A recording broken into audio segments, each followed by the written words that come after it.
કેન્દ્રીય ગૃહમંત્રી અમિત શાહ ગુજરાતની મુલાકાતે છે. ગત મોડી સાંજે સુરત એરપોર્ટ પર પહોંચ્યા હતા અને ત્યાંથી ભાજપના ગુજરાત પ્રમુખ સી આર પાટીલના નિવાસ સ્થાને રાત્રિ ભોજન લીધું હતું. સાથે રાજ્યના મંત્રીઓ અને પાર્ટીના વરિષ્ઠ નેતાઓએ સાથે બેઠક યોજી હતી અને રાત્રિ રોકાણ સુરતના સર્કિટ હાઉસ કર્યું હતું.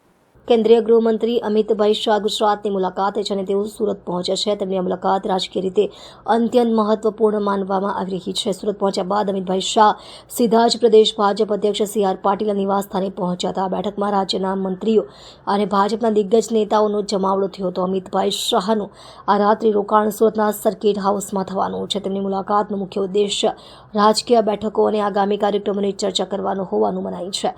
આવતીકાલે અમિતભાઈ શાહ સુરત ખાતે ઇસ્કોન મંદિરના ખાતમુહૂર્ત કાર્યક્રમમાં ભાગ લેશે. આ ધાર્મિક કાર્યક્રમ ઉપરાંત તેઓ ભાજપના નેતાઓ સાથે સંગઠન અને આગામી વ્યૂહરચના અંગે પણ ચર્ચા કરશે તેવી અપેક્ષા છે. આ મુલાકાત રાજ્યમાં ભાજપની સંગઠનાત્મક મજબૂતી અને રાજકીય ગતિવિધિઓને વેગ આપશે તેમ માનવામાં આવી રહ્યું છે.